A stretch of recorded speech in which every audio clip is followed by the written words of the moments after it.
안녕하세요.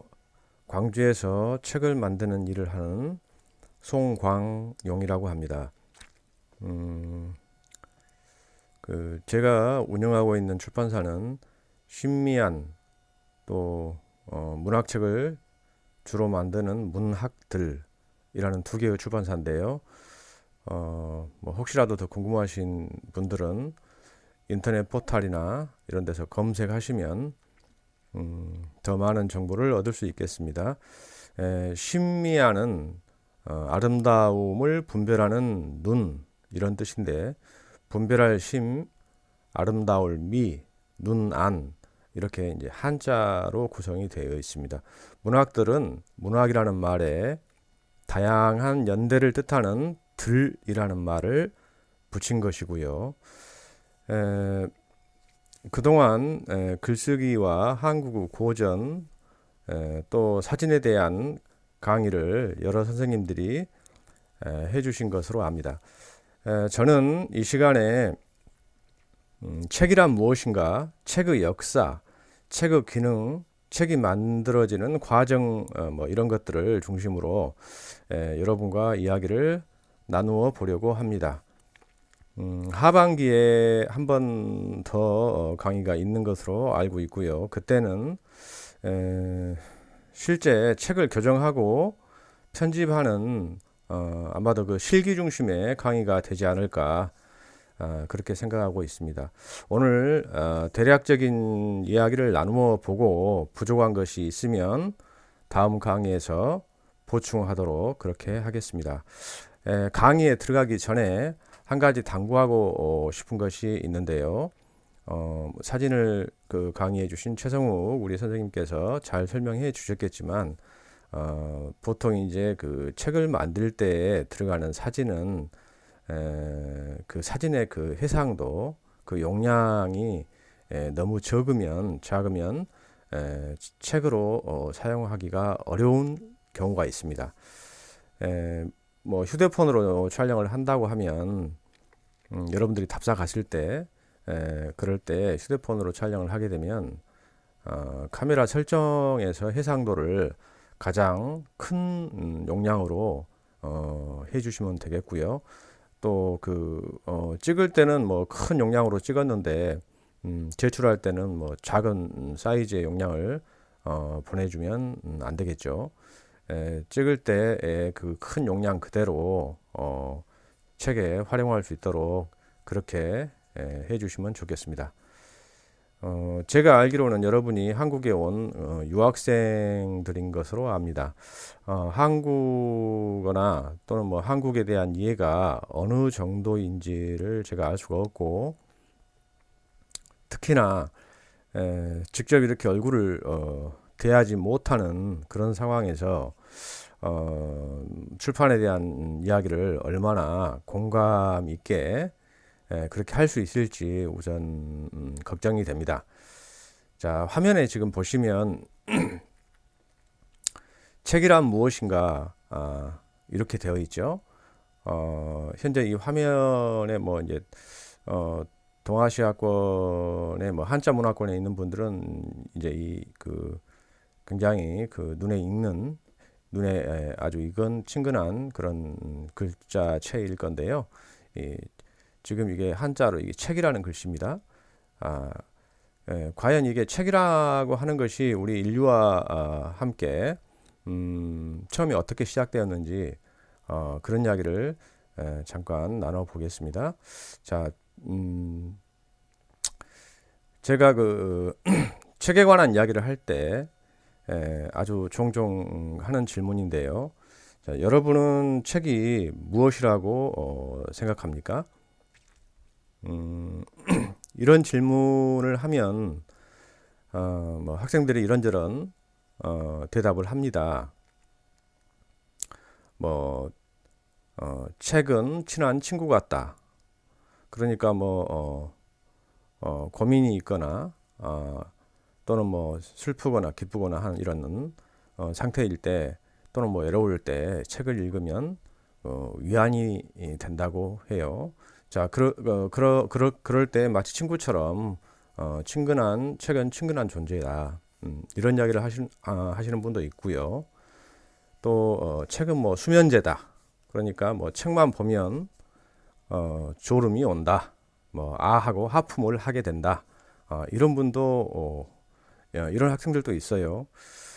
또 뭐 어떤 학생은 제법 그 의젓한 답을 합니다. 뭐 책은 지식을 담는 그릇이다. 뭐 또는 뭐 정보를 서로 나누는 매개체다. 뭐 기특하죠. 자, 또 어떤 학생은 책은 소장품이다. 그러니까 뭐 예쁘거나 뭐 특이한 어떤 그 자기가 곁에 두고 오랫동안 곁에 두고 싶은 그런 소장품이다. 이런 이야기를 합니다. 자, 그러니까 뭐 책의 장정, 그러니까 책이 어떻게 만들어진 책이다, 어떤 모양새다, 이런 거라든지, 또는 그 뭐 어떤 종이, 독특한 종이의 어떤 그 감촉, 질감, 뭐 또는 뭐 디자인이 뭐 독특하다. 그래서 왠지 모르게 일반 책 같지 않고 뭔가 하여튼 그 책의 겉모양이 자신의 마음에 든다는 거죠. 자, 뭐 여러분도 그렇게 생각합니까? 뭐 저는 개인적으로 이 학생의 대답도 뭐 틀렸다 이렇게 말할 수는 없을 것 같아요. 저는 이제 일정한 부분 이 학생의 의견에 동의를 합니다. 요즘 한국에서 이렇게 출간되는 책을 보면 표지는 뭐 웬만한 그 미술 작품과 견주어도 손색이 없을 정도죠. 책이라는 것이 그러니까 뭐 책과 어떤 식으로든 친해지면 그 책을 가까이 하게 되고 또 자기 방에 뭐 책을 꽂는 책꽂이가 뭐 등장하게 되겠죠.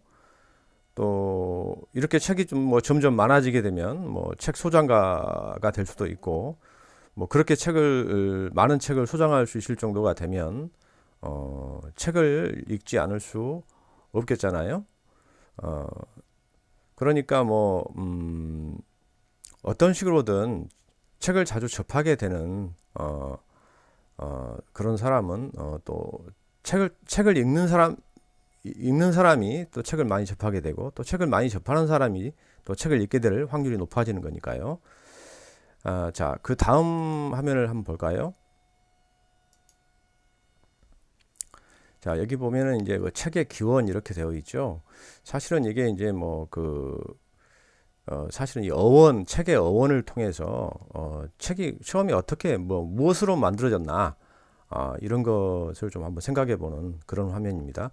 자, 영어에서 뭐 이것은 그 비치트리라고 너도밤나무 그러니까 결국에는 이것도 그 책을 만드는 그 재료가 결국 나무와 연관이 있다고 하는 것을 짐작해 볼 수 있을 것 같고요. 그러니까 너도밤나무의 어떤 그 나무 판자에 문자를 새기는 그런 것이었겠죠. 다음에 뭐 성경이나 고대 문학 작품 이런 것은 이제 코덱이라고 하는데 이 코덱이란 말이 복사 뭐 사본 이런 뜻인데 그 라틴어의 그 이것도 역시 나무 줄기를 뜻합니다. 그러니까 이것도 어떤 그 나무 어떤 판에 문자를 기록한 것을 짐작할 수 있고요. 영어에 뭐 여러분도 잘 아다시피 그 페이퍼는 파피루스에서 온 말이죠. 그러니까 파피루스라는 식물을 가리키는 말인데 이 파피루스의 역시 그 넓고 평평한 어떤 그 이파리의 문자를 기록했던 것입니다. 고대 그 이집트 이따가 또 다른 화면이 나올 건데요. 고대 이집트 서기관들은 그 풀줄기를 엮여 가지고 이렇게 펼쳐서 두루마리처럼 이렇게 펼쳐서 거기에 이제 문자를 기록하게 되는데 뭐 여러분들이 잘 알다시피 뭐 성경 두루마리 성경이란 말도 쓰지요. 그 성경 같은 경우에도 그 두루마리처럼 펼쳐진 그런 그 종이 매체에다가 기록을 한 것인데 사실은 이제 성경은 사실 이제 종이라기보다는 그 동물 양 가죽이라든지 뭐 이런 동물의 그 거죽으로 만든 두루마리에 그 활자가 아니라 그 문자를 새긴 것이라고 이해할 수 있겠습니다. 그 밑에 독일의 그 요하네스 구텐베르크, 우리가 흔히 그 인쇄의 아버지라고 부르는 이 구텐베르크가 1455년에 유럽 최초로 그 활자를 이용한 그 책을 인쇄하게 됩니다. 이걸 이제 우리가 인쇄혁명이라고 하는데, 자, 다음 이미지를 보면서 또 설명을 드리겠습니다. 자, 이거는 지금 뭘까요? 갑골문, 금문, 전문 이렇게 되어 있는데, 아까 맨 처음에 봤던 그 책에 대한 이 한자가 나와 있고, 이것들에 대한 뭐 갑골문이나 금문이나 전문에 대한 그 형상이, 지금 모형이 지금 화면에 나와 있죠. 그 아래쪽에 이것은 이제 그 죽간이라고 하는데, 대나무를 이렇게 얽어 가지고 거기에 이제 글자를 이렇게 붓으로 써 내려간 것을 우리가 볼 수 있습니다. 자, 그 다음 화면을 보면 이거 죽간을 좀 더 세세하게, 이게 아마 무슨 영화에 나오는 한 장면을 제가 캡처한 것 같은데요. 이렇게 책처럼 이렇게 쭉 모양 문자를 새겨 가지고 책처럼 이렇게 엮었죠. 자, 그 다음 화면을 한번 보겠습니다. 자, 이것은 지금 갑골문, 금문이라고 합니다. 갑골문은 뭐 여러분도 아시다시피 동물의 뼈에 문자를 이렇게 기록한 것이고, 금문은 그 새죠, 새붙이.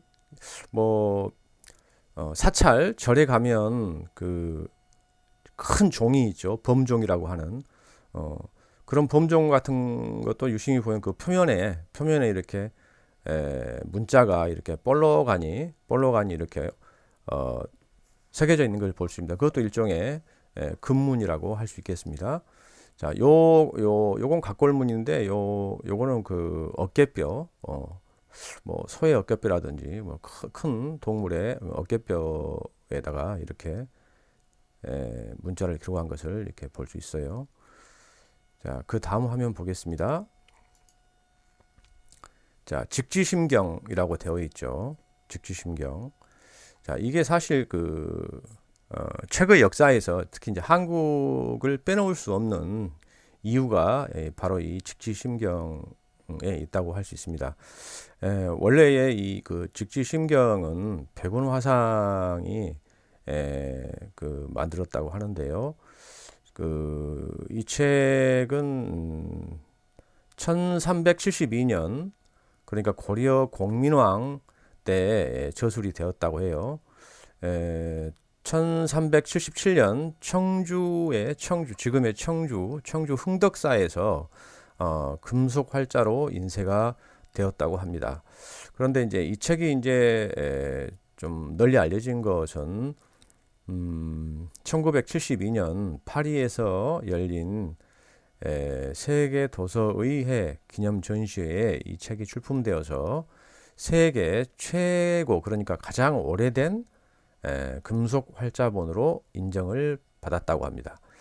그래서 이제 그 한국에서 금속 활자에 대한 역사가 이렇게 오래되었다는 것을 증거해주는 그런 유물이라고 할 수 있겠습니다.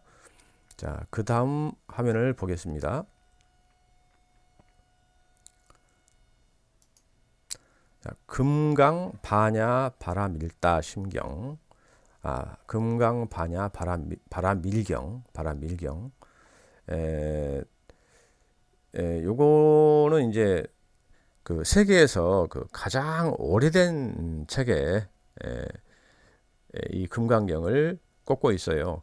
사실 이게 이제 그 중국의 서북부 한 동굴에 이게 있던 것이 이제 나중에 발견이 된 건데, 요거는 이제 금속활자가 아니라, 아까 금강경은 금속활자였는데 요거는 금속활자가 아니고 목판, 그러니까 나무에 새긴 거를 이렇게 종이에 인쇄를 한 것이죠. 이 금강 반야 바라밀경을 보면 이게 지금 전체 모습은 아닌데요. 자, 여기 부처가 있고 부처의 제자들이 이렇게 부처님의 설법을 이렇게 듣고 있는 모습을 볼 수가 있고요. 그다음에 그 왼쪽에 이렇게 한자가 이렇게 기록이 되어 있는 것을 알 수가 있습니다. 이게 그 뭐 부처님 이것이 이제 그 부처님의 어떤 이 내용은 이제 부처님이 불교에 대해서 이렇게 불법을 설한 것을 이렇게 정리를 해 놓은 것이고요. 후반부는 뭐 조금 더 보통 사람들을 위해서 조금 쉽게 설명한 경전이라고 그렇게 알고 있습니다.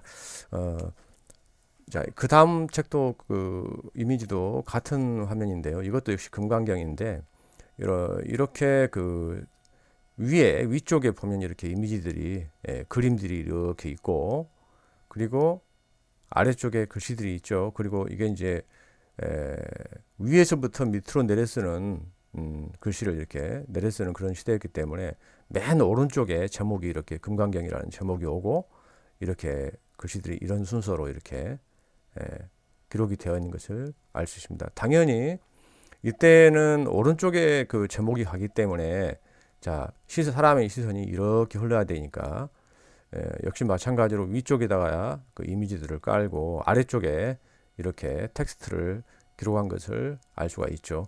그러니까 이런 옛날에 그 만들어진 책에도 사람의 시선을 이렇게 고려한 그런 편집이 이루어졌다는 것을 이렇게 짐작할 수 있습니다. 이런 그림으로.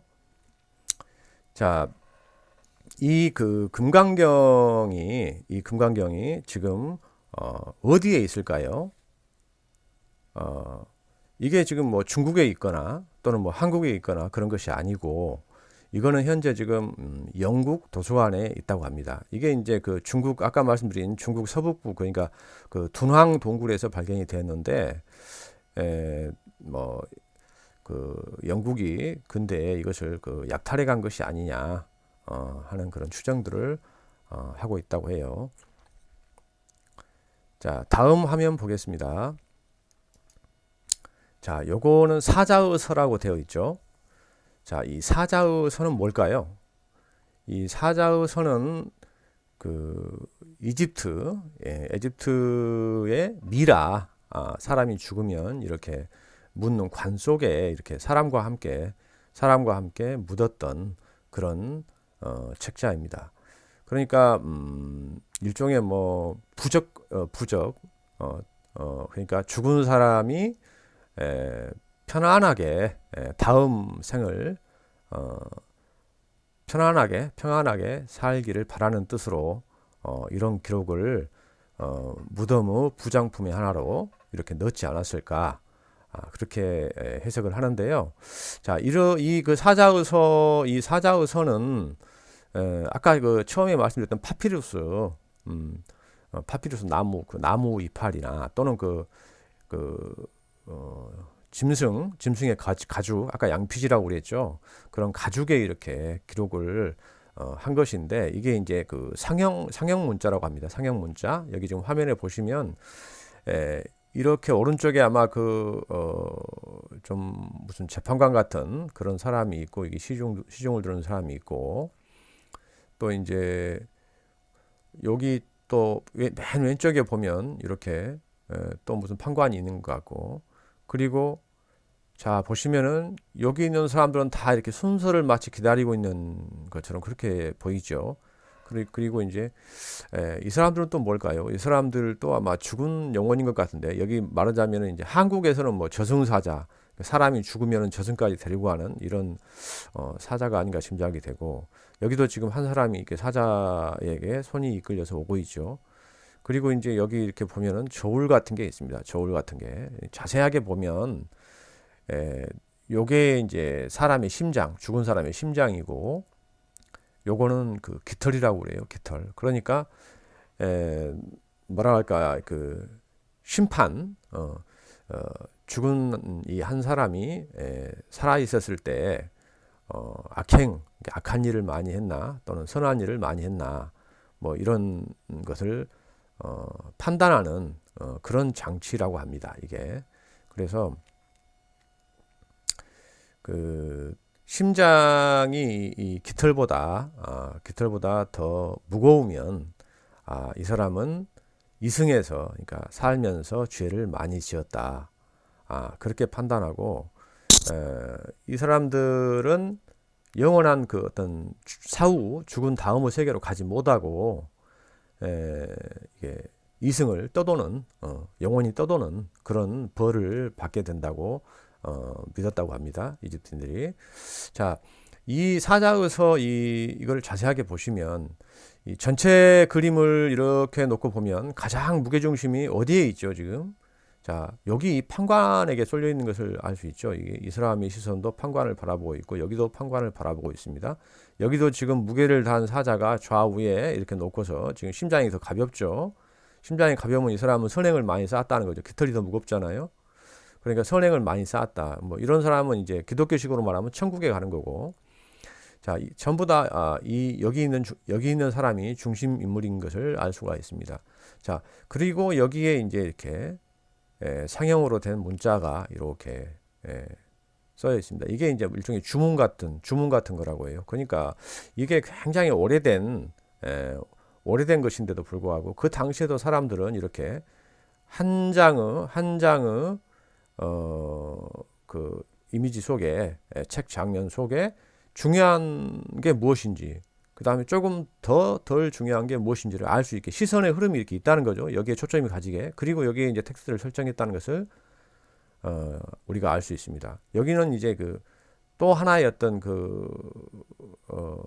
이것과 달리 이렇게 많은 사람들이 이렇게 순서를 기다리고 있는 또 하나의 어떤 장면을 여기다 이렇게 그렸고요. 자, 그 다음 사진 한번 볼까요? 자, 이게 이제 아까 말씀드렸던 두루마리 성경이죠. 이것도 두루마리 성경은 어떻습니까? 이 두루마리 성경도 아까 말씀드렸듯이 양피지 동물의 가죽에다 그 문자를 새긴 것이고, 이건 이제 아마도 그 이스라엘 그러니까 히브리어로 이렇게 새겨져 있겠죠. 이 두루마리 성경도 사실 뭐 동굴 속이라든지 이런 데서 종종 발견이 되어서 이렇게 세계적으로 화제가 되곤 하죠. 자, 그 다음 사진 한번 볼까요?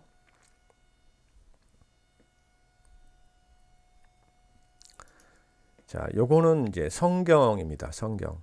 자, 아까 처음에 잠깐 말씀드렸던 뭔가요?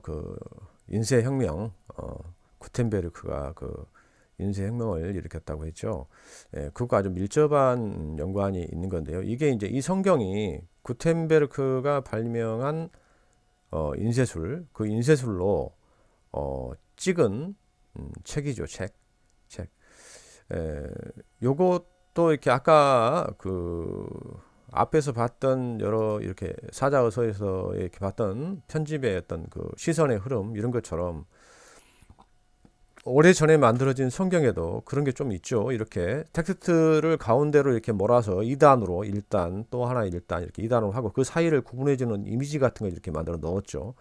그런데 한문과 다르게 영어는 이렇게 왼쪽에서부터 오른쪽으로 써가잖아요. 사람이 시선이 왼쪽에서 오른쪽으로 이렇게 흐른다고 보면 여기 보면은 이렇게 왼쪽에 비해서 오른쪽이 훨씬 더 무게가 더 있는 그림들로 되어 있고 이 그림들이 이렇게 하단으로 이렇게 시선이 유도가 되어 있죠. 그리고 이렇게 텍스트를 읽어갈 수 있게 그렇게 되어 있는 것을 알 수 있어요. 자, 이 성경 이야기를 좀 해야 되겠는데 사실 이게 이제 우리가 흔히 중세의 르네상스가 처음에 발달한 곳이 어디죠? 이탈리아에서 아무래도 이탈리아는 이제 도시고 또 상업이 발달한 지역이었기 때문에 르네상스가 이제 이탈리아에서 시작이 됐는데 우리가 흔히 우리말로 한국말로 이게 문해 부흥이라고 하죠. 문해 부흥. 이 문해 부흥 운동이 이탈리아에서 처음에 시작되었지만 이것이 곧 이제 전 유럽으로 이렇게 퍼지기 시작하지요.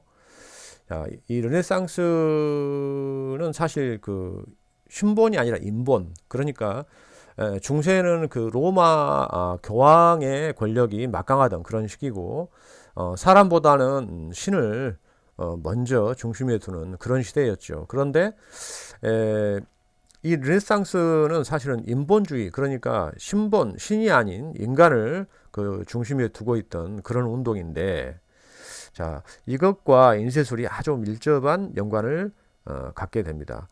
그러니까 우리가 그 중세 시대 때 교황이 신권, 그러니까 신의 권력이 막강할 수 있었던 것은 이 성경이라고 하는 것이 그때까지만 하더라도 일반인들이 성경을 보거나 읽을 수가 없던, 그러니까 성경에 대한 정보가 차단되어 있던 그런 시기였다고 이해하시면 됩니다. 그런데 이제 마틴 루터라는 사람이 사실은 이 신권, 그 신중심의 사회에 반기를 들게 됩니다. 그 계기가 되었던 것은 그 교황이 그 성 베드로 성당을 그 다시 개축을 하는데, 그 비용을 마련하기 위해서 그 일반인들에 대한 그 죄를 면제하는 거죠. 돈을 받고 그 사람의 죄를 이렇게 면해 주는 겁니다. 근데 이것이 이제 그 루터의 반발을 사게 됩니다. 그 루터가 95개 조로 그 반박문을 작성을 해서 이제 발표를 하게 되는데요. 자, 이것이 사실은 이제 그 전 유럽으로 확대될 수 있었던 계기가 바로 구텐베르크의 인쇄술 덕분이었다고 합니다. 그러니까 구텐베르크가 인쇄술을 발명을 하고 루터의 종교개혁의 상징인 이 95개조의 반박문이 이 금속 인쇄술로 인해서 그 전 유럽에 이렇게 보급이 되었다고 해요. 자, 그래서 이제 그 루터는 그 이 인쇄술을 가리켜서 그 새로운 복음, 그러니까 예수님의 새로운 복음을 전파하기 위해서 신이 내린 최대의 선물이다. 이렇게 극찬을 했다고 합니다. 그러니까 뭐 아까 말씀드렸듯이 당시에 그 라틴어로 쓰여졌던 그 성서라고 하는 것은 몇몇 그 소수의 그 지식인밖에 볼 수가 없었던 그런 책입니다. 근데 이것이 이제 루터의 그 노력으로 독일어로 번역이 되었고, 이것이 이제 인쇄가 되어서 전 유럽으로 이렇게 퍼지게 된 겁니다. 그러니까 어떤 정보가 독점되지 않고 일반인들도 손쉽게 그 성경의 세계로 이렇게 눈을 돌릴 수 있는 그런 계기가 되었던 것이죠. 그래서 이제 그동안 그 신성화되어 있던 그 몇몇 사람들이 독점했던 그 신권의 그 권위가 이렇게 급격하게 땅바닥으로 떨어지게 된다는 거죠. 그래서 여러분들이 이제 이게 이 성경 지금 보고 있는 성경은 사실은 각국 언어로 다 번역이 됐고, 또 누구나 다 성경을 손쉽게 읽고 또 이해할 수 있는 그런 시대가 되었죠. 그러나 중세 때는 사실은 인쇄술이 발명되지 않았다고 하면 지금과 같은 그 종교 개혁도 불가능했고, 또 그 지금처럼 그 이루어진 문명과는 전혀 다른 방향으로 인류 역사가 흘러가지 않았을까, 그런 생각도 해봅니다. 자, 다음 이미지 보겠습니다. 자, 이건 뭔가요? 자, 이거는 그 독일의 히틀러의 나의 투쟁이라는 책입니다. 자, 히틀러는 다들 아시겠죠? 어떤 인물인지. 자, 이 책, 나의 투쟁, 이걸 보여드린 이유는, 히틀러가 이 책을 통해서 그 자신의 어떤 그 사상을 그 당시 독일 국민들한테 알리기 시작하죠.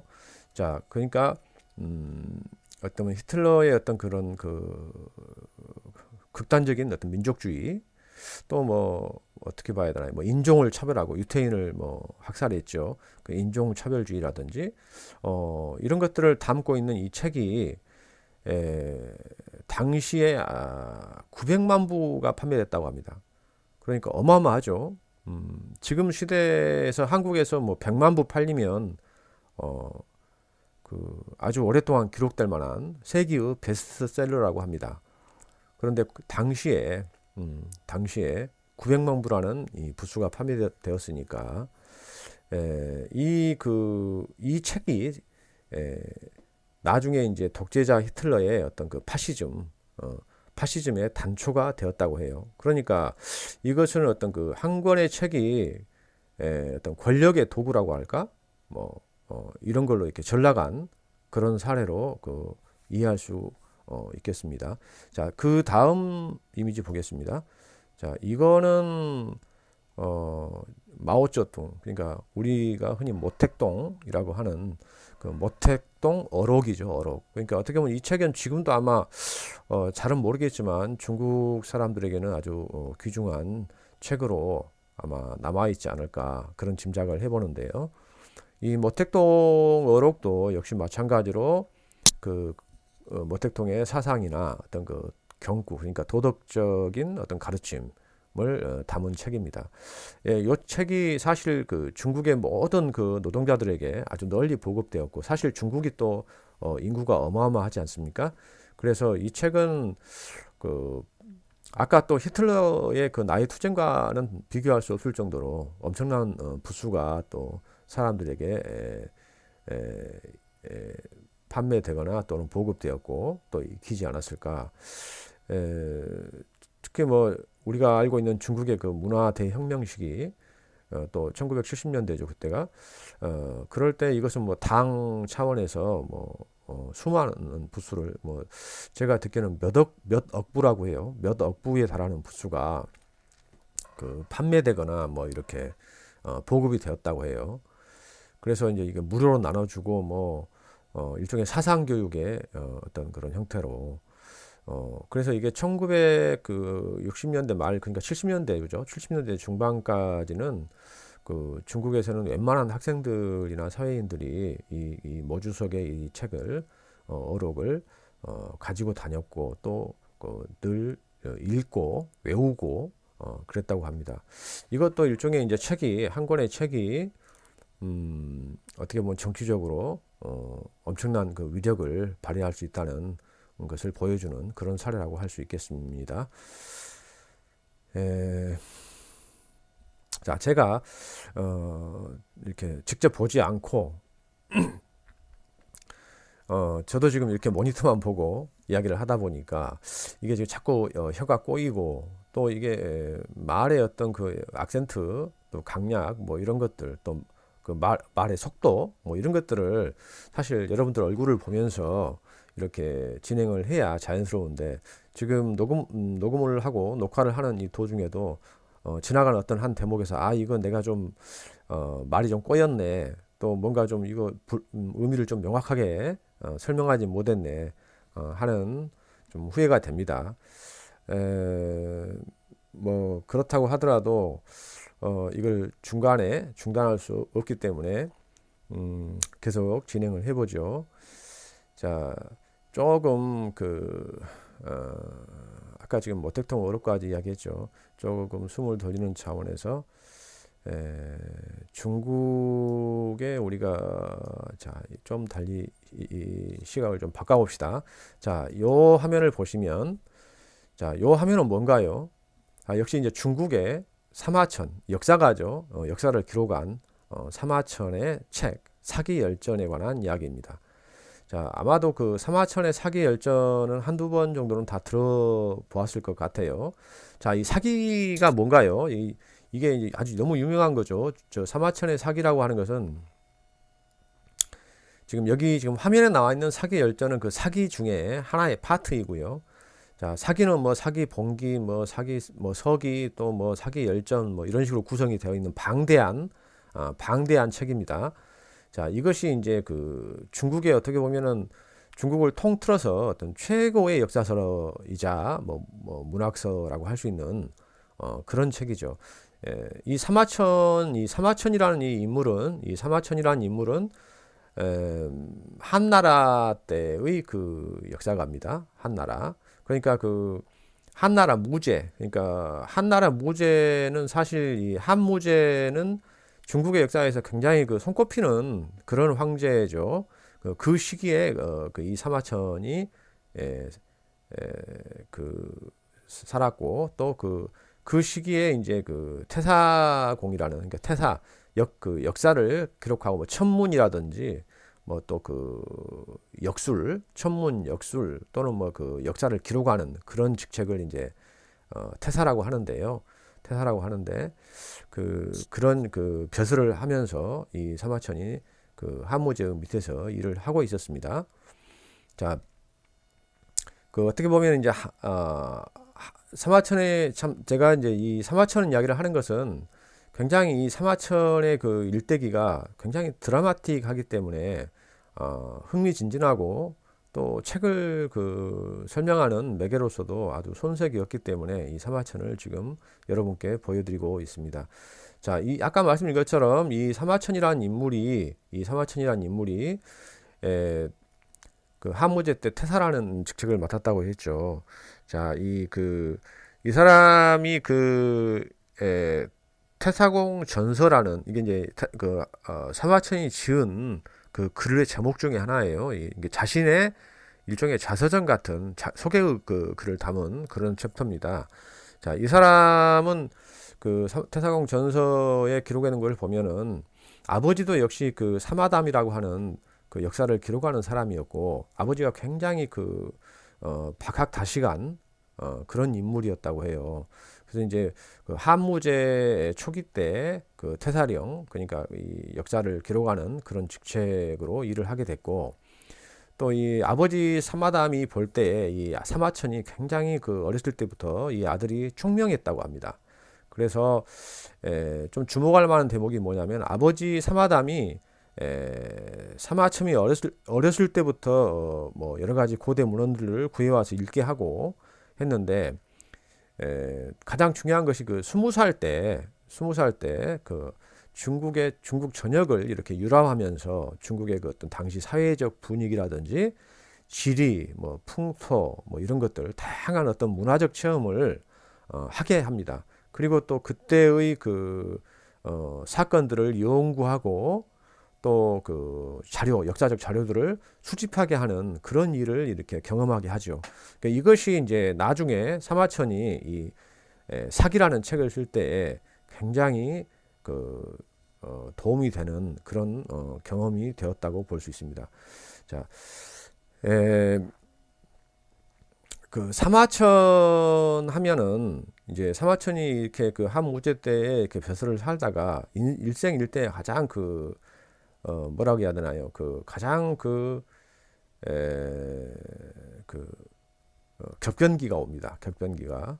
그러니까 그걸 이제 이릉 사건이라고 하는데요. 기원전 100년이라고 해요. 그때 한무제가 이릉에게 군사 5천을 주어서 이광리를 도와 흉노족을 토벌을 하라고 합니다. 그런데 사실 이광리 그러니까 이광리는 한무제가 사랑하는 아끼는 애첩이 오빠죠. 오빠. 그러니까 처남인 거죠. 처남. 이광리를 뭔가 좀 이렇게 뭐 흉노를 토벌하는 목적도 있었지만 전과를 뭐 전쟁에서 세우지 못하는 이광리에게 약간 공을 좀 세우게 해주고 싶은 그런 마음도 있었다고 해요. 그런데 이광리는 전투에서 아주 대패하고 맙니다. 뭐 흉노족 8만을 상대로 뭐 대패를 하는데 이때 이제 아까 말씀드린 것처럼 이릉이라는 장군이 뒤따라가서 이제 이렇게 결국은 용감하게 싸웠지만 역부족으로 이제 투항을 하게 됩니다. 근데 이제 이 사마천이 그러니까 한무제가 이 조정의 어떤 대신들을 불러 모아놓고 이 이릉에 대한 처분을 어떻게 할 것인지를 논의를 하는데 이 사마천이 이 이릉을 이렇게 두둔을 해요. 다른 대신들은 눈치를 보고 있는데 용기 있게 사마천이 나서서 이릉은 잘못이 없다. 그러니까 5천의 군사로 8만의 적군을 상대했고 또 화살과 군량미가 제때 공급되지 않았음에도 불구하고 아주 열심히 싸웠다. 그런 이름을 벌 줄 수는 없다. 이렇게 주장을 한 거예요. 근데 이게 이제 그 함무제의 그 분노를 사게 됩니다. 그래서 사실은 이제 그 사형까지 이렇게 언도를 받게 돼요. 자, 여기 이제 보시면은 여기 잠깐만요. 자, 봅시다. 이게 뭐냐? 자, 여기 보시면 한번 읽어볼까요? 자, 기원전 110년 아버지 사마담이 병으로 죽었다. 거의 30년간을 역사를 기록하는 사관으로 재직했던 사마담은 생전에 자신이 사기를 쓰려고 계획했다가 이를 이루지 못하고 죽음을 마주하게 되어서 이제 그 아들인 사마천에게 이렇게 유언을 남깁니다. 그래서 사마담이 아들 사마천의 손을 잡고 울면서 이렇게 말을 해요. 우리 조상은 뭐 주나라 왕실의 대대로 그러니까 역사를 기록하는 태사였다. 그리고 내가 죽거든 너는 반드시 태사 곧 역사를 기록하는 사람이 되거라. 태사가 되거든 내가 저술하려고 했던 바를 잊지 마라. 무릇 효도란 부모를 섬기는 데서 시작하며 그 다음은 임금을 섬기는 것이고 마지막은 자신을 내세우는 데 있다. 후세에 이름을 떨침으로써 부모를 드러내는 것이 효도의 으뜸이다. 그러니까 사마천은 죽은 사마담의 아버지의 뒤를 이어서 태사랑에 이제 부임을 하죠. 기원전 108년입니다. 그리고 아버지의 유언을 받들어서 사기를 집필을 합니다. 그것을 이제 집필하기 시작했죠. 그런데 아까 말씀드린 것처럼 일흥 사건에 연루되어 가지고 사형을 이제 언도받게 되는 거예요. 사형을 언도받게 되는데, 자, 이 그 사형을 언도받으면은 이게 사기를 쓸 수 있겠어요? 사기 집필을 더 이상 못하게 되겠죠.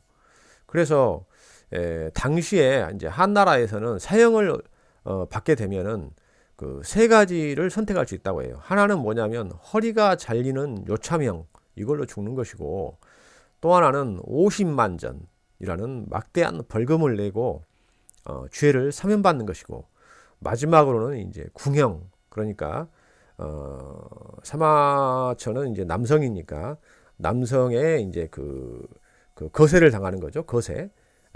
그러니까 이제 거세를 당해서 살아남는 거. 이렇게 세 가지를 선택할 수 있었어요. 그런데 이게 사형을 받은 사마천이 결국에는 이제 궁형을 선택하죠. 근데 그 궁형을 선택하는 그 이유가 바로 이 그 아버지가 남긴 유언, 그 사기를 쓰는 그 유언을 지키기 위한 것이었어요. 그러니까 사실 그 사마천은 뭐 돈 집안도 가난하고 그러니까 누가 50만 전이라는 막대한 돈을 사마천을 위해서 내줄 수도 없고, 그러니까 이 남자로서는 최고의 치욕이죠. 최고의 치욕인데 그 궁형이라는 그 최고의 치욕을 감수하면서라도 목숨을 일단 보존하고, 그리고 아버지가 유언으로 남긴 사기를 집필해야겠다. 이런 선택을 할 수밖에 없었던 거죠. 자, 여기 한번 또 그 다음 구절이 뭔가 볼까요? 이거 한번 읽어. 이게 뭐냐면 이제 사마천이 당시에 자기가 왜 이런 선택을 할 수밖에 없었는가 하는 거를 쓴 글인데, 이게 보임소경서라고 여기 밑에 보면 이제 있죠. 이건 뭐냐면 친구인 그 임소경이라는 사람이 쓴 편지에 대한 답장으로서 내가 쓴 글이 이제 사마천이 쓴 글이다, 이런 뜻이에요. 보임소경서. 자, 이 글이 이제 굉장히 좀 제가 이렇게 답답하고 할 때 요즘도 가끔씩 읽어보는 그런 글인데요. 자, 용기 있는 남자가 언제나 절의를 지키고 죽는다고는 할 수 없고, 겁쟁이가 때로는 의리를 위해 목숨을 아까워하지 않는 일이 있다. 내가 비겁한 자라서 어떻게 해서든지 생명만은 보존하려고 했다. 그렇게 생각했다 하더라도 나는 일을 함에 있어서 항상 분별이 있어야 함을 알고 있다. 내가 왜 터무니없는 이유로 오랏줄에 묶여 모욕을 받는 것일까? 자유를 빼앗긴 노비조차도 책임을 지고 자살하는데 내가 그런 일을 못할 것 같은가?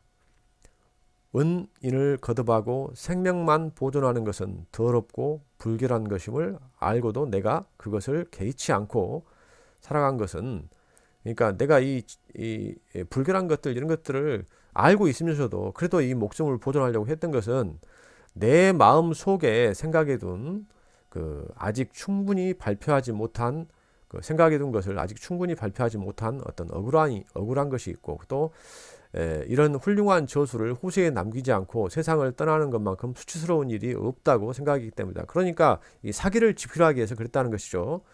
자, 여기 밑에 보면은 주나라의 문왕이 은나라에 이렇게 붙잡힌 몸이 되었을 때 주역이라는 엄청난 저수를 했고, 공자도 자기의 도의 나아갈 바를 알리지 않으면, 자기의 도를 밝히기 위해서 춘추를 지었고, 구런은 초나라 초왕에 의해서 추방당하면서 이소라는 시를 지었고, 또 좌구는 장님이 된 뒤에 국어를 만들었고, 손자는 다리가 잘리는 그런 형을 받고서도 손자병법이라는 책을 편집했고, 또 여불리는 총나라에 들어가 여시춘추를 전했고, 한비자는 진시 황제에게 죄인으로 붙들리고 난 뒤에 설란 고분을 썼다.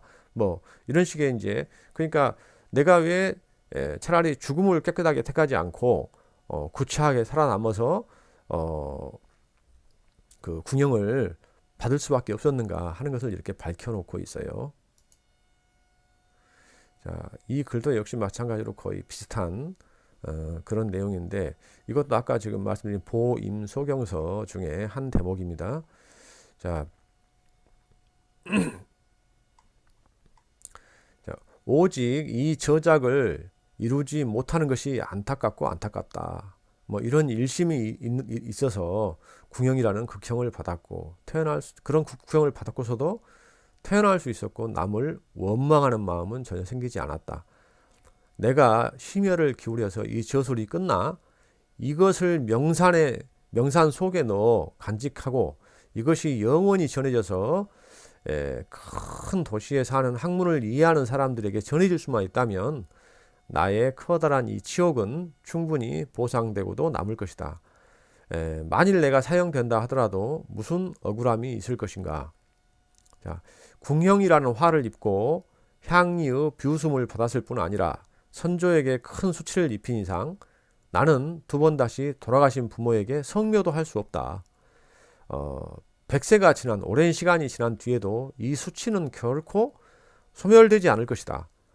하루에도 창자가 9번씩 끊어지고 방에 앉아 있으면 갑자기 머리가 멍해져서 여기가 어딘지도 모르게 되고, 걷고 있어도 어디로 걷고 있는 것인지 잊어버리는, 그러니까 그 어떤 그 궁형을 받은 상태의 자신이 얼마나 그 자신의 처지에 얼마나 많은 번민을 했고, 또 그 수치를 생각하면 식은 땀이 주르륵 흘러나와 속옷이 축해져 버린다.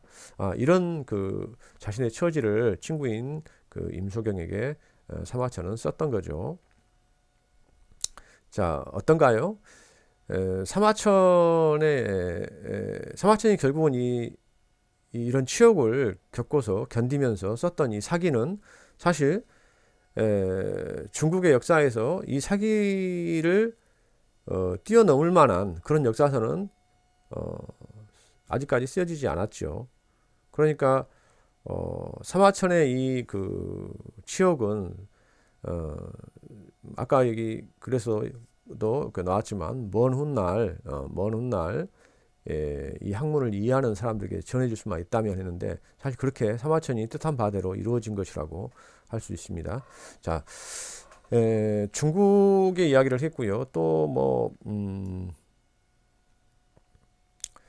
비슷한 예로 한국에도 한 사람을 소개한다면 다산 정약용을 말씀드릴 수가 있어요. 여기는 지금 다산 정약용의 초상화이고, 다산 정약용은 뭐 조선조 그 후기 무렵 1700년 1800년 초 뭐 이 무렵의 인물인데, 요거는 이제 이 사람이 천주교 신자로 낙인 찍히면서 유배를 가죠. 그래서 전라남도, 지금 우리가 살고 있는 이 전라도 광주에서도 한참 내려가면 강진이라는 조그만한 소읍이 있는데, 그 강진의 만덕산 자락에 유배를 갑니다. 그래서 이 지금 이렇게 기와집으로 되어 있는데, 여기가 이제 당시에는 그러니까 초가집이었다고요. 여기에서 무려 18년 동안 유배 생활을 하게 됩니다. 자, 이 다산 정약용도 이 18년이라는 긴 세월 동안을 홀로 이제 고립되어서 갇혀서 지냈는데, 이 다산 정약용은 그 기간 동안 사마천처럼 말하자면 자신의 처지에 그 한탄만 하지 않고 피나는 공부를 통해서 방대한 양의 그 저수를 남기게 됩니다. 우리가 흔히 이제 다산 정약용 하면 실학자라고 하죠. 실학자. 그러니까 한국에서는 이제 중국으로 말하자면은 중국의 이제 성리학 중심의 시대가 계속 한국에도 조선 시대에 계속 되다가, 중국의 이제 그 청나라가 정권을 잡을 무렵부터 그 언저리와 맥을 같이 해서 한국에서는 이제 실사고시, 실용적인 학문이 이렇게 싹을 트는데, 이 다산 정약용 선생도 이제 한국의 대표적인 실학자로 이렇게 손을 꼽히고 있어요. 다산 정약용 선생이 여기 지금 그 다음 장에 아마 제가 써놨을 것 같은데 한번 볼까요? 이 아까 사마천이 읽었던 그런 느낌과 비슷한 글을 또 다산 정약용 글에서도 이렇게 볼 수가 있어요. 이 다산 정약용 선생은 이게 당시에 이제 한국에서는 성리학이 추앙받던 그런 시대에 천주교, 지금의 천주교도라는 게 이교도죠. 이교도라는 그런 누명으로 결국은 쫓겨난 거죠. 정부에서 쫓겨나서 멀리 이제 강양까지 귀향을 가게 됩니다. 유배를. 이때에 이제 다산 정약용 선생이 이제 당시의 이제 임금 왕이었던 정조에게 바친 상소문입니다. 일종의 이 상소문은 뭐냐면, 여기 밑에 보시면 그때 다산의 나이가 38살 때인데, 천주교인이라는 비방을 변명하면서 동부승지, 당시 이건 동부승지는 이제 직책이죠. 동부승지라는 벼슬을 사퇴하는 상소문, 왕에게 올리는 글이다. 그런데 여기 보시면은 이제 신이 오래도록 안 풀렸으니, 그러니까 핍박받고 또 귀향도 가고 벼슬에서 쫓겨나기도 하고, 만약 그렇게 되었다면 사람들이 장차 아무개는 참으로 사교 곧 천주교에 빠진 적이 없었는데 이토록 벼슬길이 막히니 가엾다고 말할 것입니다. 이는 신에게 복이요 경사이며 신이 사는 길입니다. 그러나 이제 신이 예전처럼 또 임금이 이렇게 워낙 다산 정약용을 이뻐했기 때문에, 총애했기 때문에 다시 또 용서를 해준다고 하면, 그런다면 이제 신이 예전처럼 의기양양하게 날개를 펴고 다닌다면, 남들이 반드시 아무개는 예전에 사교에 빠졌는데도 불구하고 저토록 좋은 벼슬을 하니 가증스럽다고 할 것입니다. 이는 신에게는 화요 재앙이며 죽는 길입니다. 이제 신이 한번 조정에 얼굴을 들고 다니면 벼슬 높은 사람들이 서로 신을 가리키면서 저기 오는 자가 누구냐, 저 자가 참으로 사교에 빠졌던 자가 아닌가 할 것입니다. 제 모습과 마주칠 때마다 이러한 생각이 문득 떠오를 테니 신이 장차 무슨 얼굴로 나타날 수 있겠습니까? 이는 차라리 산속에 그림자를 숨기고 발자취를 감추어 세상 사람들이 신을 차츰 잊어버리고 모르게 되는 것보다 못합니다. 그러므로 높은 지위와 아름다운 벼슬도 신이 바라는 바가 아니며, 많은 재물과 후한 녹도 신이 부러워하는 것이 아닙니다. 오직 이 한 가닥 목숨이 끊어지기 전에 천하에 일찍이 없었던 이 추악한 죄명을 씻는 것이 바로 신의 지극하고 간절한 소원입니다. 자, 여러분 어떻습니까? 굉장히 이 간절함이 느껴지죠.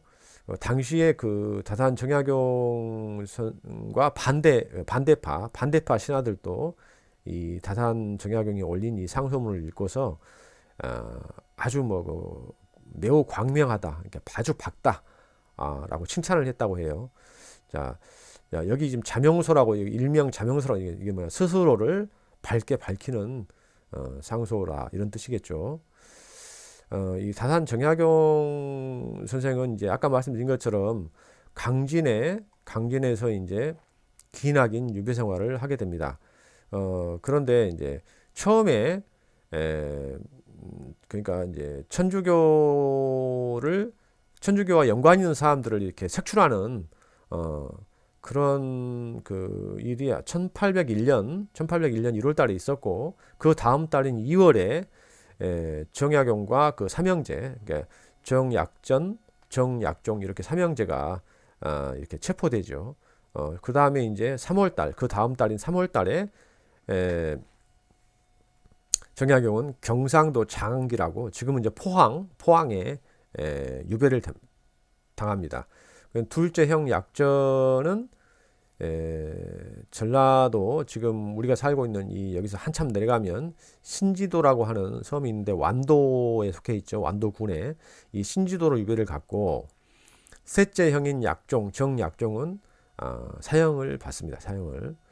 그러니까 이제 정약용 선생이 이제 처음 이제 3월달에 경상도 포항 장항기로 유배를 갔죠. 거기에서 이제 그 수호제라고 하는 글을 쓰게 됩니다. 그 수호제라고 하는 것은 나를 지키는 집, 그런 뜻인데요. 제가 여기 인용을 해놨을까? 예, 여기 지금 한자를 써놓지는 않았는데, 지킬 숫자에 나 오자에 집자인데 나를 지키는 집입니다. 여기에 이제 보시면 이런 글이 있어요. 그러니까 천하 만물 가운데 지킬 것은 하나도 없지만 오직 나만은 지켜야 한다. 내 밭을 지고 달아날 자가 있는가? 밭은 지킬 필요가 없다. 내 집을 지고 달아날 자가 있는가? 집도 지킬 필요가 없다. 내 정원의 여러 가지 꽃나무나 과일나무들을 뽑아갈 자가 있는가? 그 뿌리는 땅속에 깊이 박혔다. 내 책을 없앨 자가 있는가? 성현우 경전이 세상에 퍼져 물이나 불처럼 흔한데 누가 능히 없앨 수 있겠는가? 그러니까 내 책이나 내 나무들, 이런 것들은 누가 훔쳐갈 수가 없다는 거죠. 또 내 옷이나 양식을 훔쳐서 나를 좀 군색하게 하겠는가? 천하에 있는 실이 모두 내가 입을 옷이며 천하에 있는 곡식이 모두 내가 먹을 양식이다. 도둑이 비록 훔쳐간대야 한두 개에 지나지 않을 테니 천하의 모든 옷과 곡식을 없앨 수가 있겠는가? 그러니 천하 만물은 모두 지킬 필요가 없다. 자, 무슨 말이죠? 오직 나만이 잘 달아나서 들고 들어가고 나오는데 일정한 법칙이 없다. 그러니까 여러분 어때요? 나라는 사람, 나의 마음은 어떻게 붙들어맬 수가 없죠. 여기 보시면은 이익으로 꿰면은 떠나가고 위험과 재앙이 겁을 주면 떠나가요. 마음을 울리는 아름다운 음악 소리만 들어도 나는 떠나가며, 눈썹이 새까맣고 이가 하얀 미인의 요염스러운 모습만 보아도 내가 떠나간다. 한번 가면 돌아올 줄을 몰라서 붙잡아 만류할 수도 없다. 그러니 천하에 나보다 더 잃어버리기 쉬운 것이 있겠는가? 그래 나야말로 실과 끈으로 매고 빗장과 자물쇠로 잠가서 굳게 지켜야 하지 않겠는가? 이게 이런 글을 남겼어요. 조금 느끼는 바가 많아서 여러분들 참고하시라고 제가 이거를 인용을 했어요. 자, 좀 시간이 좀 없기 때문에 조금 빨리 또 한번 진행을 해볼게요. 자, 이 글은 무슨 글이냐면, 다산 선생이 이제 강진에 유배됐을 때 어때요? 이제 유배를 갔다고 하는 것은 양반이지만 거의 이제 망한 가문이죠. 패족 망한 가문이죠. 그러니까 조선시대는 엄격한 신분제 사회였기 때문에 이렇게 신분에 문제가 생기면 자식들이 공부를 해가지고 과거를 보아서 그 시험에 합격을 할 수가 없어요. 시험을 볼 수 있는 자격이 안 주어지니까. 그래서 벼슬살이도 할 수가 없는 거죠. 그러니까 이제 이 갑갑한 마음을 이 두 아들들한테 이렇게 써서 보내는, 다산생이 써서 보내는 편지예요. 이게 편지. 한번 보면은 내가 짧게 여기 써놨는데, 네가 곡산에서 돌아온 뒤부터 나는 너에게 과거 문장을 익히라고 하였는데, 그러니까 그 과거의 문장이 뭐죠? 이 과거 시험을 봐서 벼슬을 할 수 있는 그런 공부를 하라고 했는데, 그때 당시에 너를 아끼던 주위 문인들이나 시인들이 모두 내가 욕심이 많다고 했다. 그러니까 뭐 이미 과거를 하고 있고, 언제든 부모가 채근하지 않아도 때가 되면 다 어련히 과거 시험을 보고 벼슬을 할 것인데 뭘 그렇게 재촉을 하느냐, 그런 뜻이었겠죠. 자, 그런데 이제는 네가 패족이 되었으므로, 그러니까 과거에 응시할 수 없게 되었다 이거죠. 그러니까 오히려 과거 공부를 공부를 할 필요가 없어진 셈이죠. 자, 그런데 이런 처지가 되었는데 나는 네가 벌써 진사도 되고 문과에도 급제했다고 생각한다. 이게 무슨 말이에요?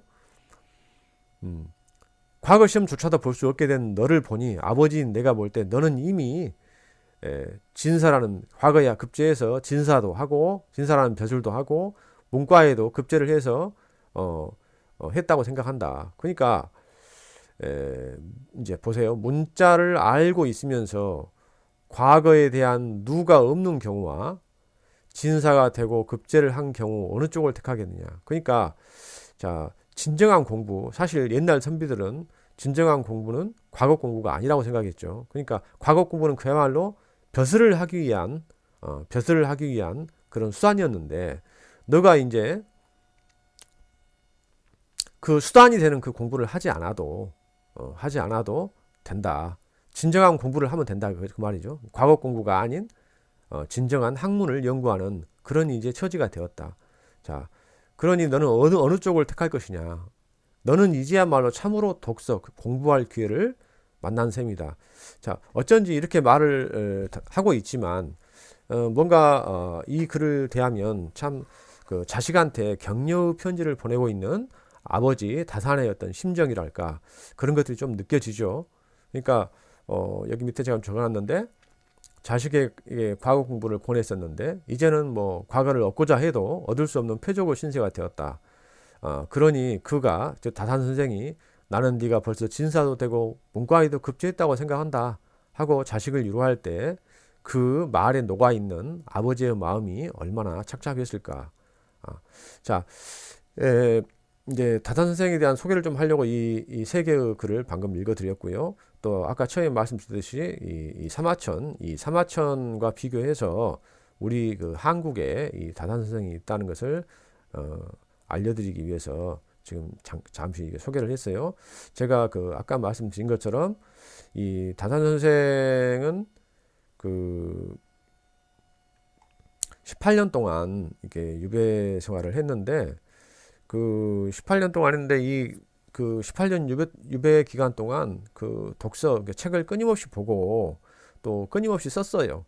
그래서 이제 그 본인이 그 뭐 엄청난 양의 책을 남겼죠. 우리가 뭐 알고 있는 목민심서라든지 뭐 경세유편이 뭐 흠음신선이 뭐 이런 엄청난 책을 썼고, 또 다산 선생이 쓴 기록들이 후세에 이렇게 그 지대한 영향을 또 미치게 됩니다. 자, 어떻게 보면은 사마천과 다산 정약용은 그 닮은 데가 좀 있다고 그렇게 말씀드릴 수가 있겠습니다. 한국에서 가장 최근의 인물을 하나 볼까요? 자, 이건 이제 시인 김남주인데, 김남주의 그 시집 제목이 나의 칼 나의 피입니다. 물론 시의 제목이기도 한데요. 이 김남주 시인은 그러니까 뭐 가장 그 최근의 인물이에요. 1980년대에 당시 한국의 대학생들에게 엄청난 그 반향을 일으켰고, 그의 시가 널리 이렇게 알려지고 또 많은 사람들에 의해서 읽히고 했던 그런 시인입니다. 예, 제가 그 대학에 다닐 때도 제가 1983년, 83년에 입학을 해가지고 80년대에 학교를 다녔는데, 그때와 지금의 한국은 굉장한 차이가 있지요. 예, 지금은 사실 한국이 굉장히 그 자유롭고 또 민주주의가 어느 정도 정착이 되어 있고 또 언론도 굉장히 활발하고 그런 시대지만 당시에는 이제 기나긴 어떤 군사 정권, 군부 정권, 또 독재 정권, 네, 어, 그늘 아래 있었기 때문에 좀 자유를 열망하는 많은 사람들이 이 군부 세력 또는 뭐 독재 세력과 싸워서 이 민주주의를 앞당기고 또 자유를 정착시키기 위해서 많은 그 고생을 했던 그런 시대였고요. 또 뭐 여러분들이 지금 그 유학생으로 와 있는 전남대학교 이 교정 학교 안에도 뭐 사복을 입은 경찰들이 이렇게 수십 명씩 이렇게 때를 이어서 다니고 또 뭐 시위를 하게 되면은 뭐 그 경찰들이 이렇게 학생들을 잡아가는 굉장히 좀 혼란스럽고 어지러운 그런 시대였는데 이 김남주 시인은 그 당시에 감옥에 있었어요. 감옥에 난민전 남조선 민주주의 혁명이라는 그런 단체 거짓 단체에 누명을 씌워서 일종의 이제 감옥에 이제 에, 넣어버린 것이죠. 그래서 이 사람이 이제 에, 감옥에 갇혀 있으면서 이제 시를 쓰게 되는데 이런 거 보시면 지금 이게 지금 그 당시에 그 감옥으로 그 죄수들한테 주었던 이게 우유를 담은 이 우유곽입니다. 우유곽. 그러니까 뭐냐면은 여러분들이 지금 뭐 마트나 이런 데 가서 보면 우유를 담은 조그마한 상자가 있죠. 그거와 똑같은 건데 그것을 이렇게 우유를 다 마시고 난 다음에 이걸 이렇게 펼쳐 가지고 그 안쪽에다가 우유곽 안쪽에다가 이렇게 칫솔을 이렇게 날카롭게 갈아 가지고 그 칫솔 그 날카롭게 간 끝으로 이렇게 새긴 시입니다. 이게 시. 김남주 시인이 쓴 시고요. 또 그 다음 이 화면을 보면 이것은 이제 그 당시 그 감옥에서 쓰던 화장지예요. 이 화장지 갱지에다가 이렇게 시를 이렇게 썼죠. 뭐 여기 보면 달러라는 시죠. 이렇게 당시에 그 미 제국주의를 비판하는 그런 시를 이렇게 썼습니다. 김남주의 시가 어떤 것인지 간단히 한번 보자면 이런 식이에요. 이게 이제 아까 말씀드렸던 나이칼 라이프라는 시인데 여기 보면은 자 보면은 자 토지여 나는 심는다 그대 살찐 가슴 위에 언덕 위에 골짜기의 평화 능선 위에 나는 심는다 평등의 나무를. 자 보세요. 여기 이 평등의 나무 그러니까 자 누가 지키랴 왕이 와서 왕의 군대가 와서 지켜주랴 아니라는 거죠. 부자가 만들어 놓은 법관이 와서 지켜주랴 아니라는 거죠. 자 천만에 나는 놓는다 토지여 토지 위에 사는 농부여 나는 그대가 밟고 가는 모든 길 위에 나는 놓는다. 자, 뭘 놓아요?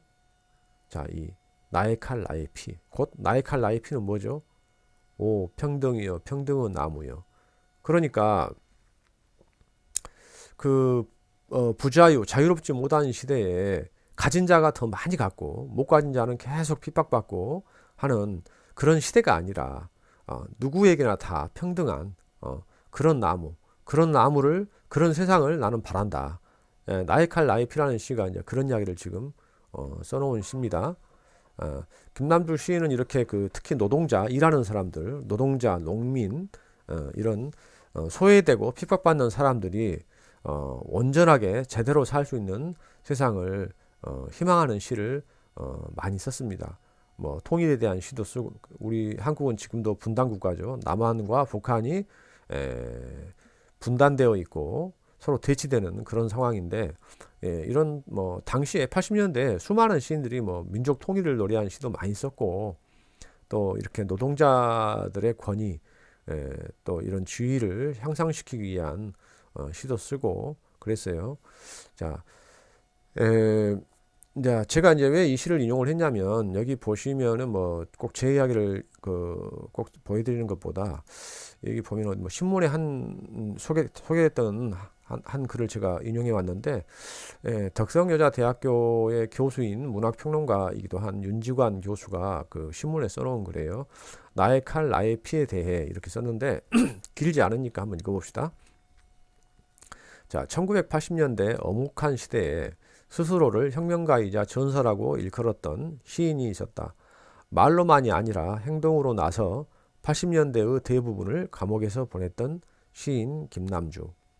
그가 전주교도소의 감방에서 우유곽에다 못 같은 것으로, 여기 사실 못이라고 했는데 제가 설명드린 것처럼 칫솔, 날카롭게 간 칫솔이었어요. 칫솔 끝으로 꾹꾹 눌러 쓴 시들을 담은 게 나의 칼 나의 피라는 시집이다.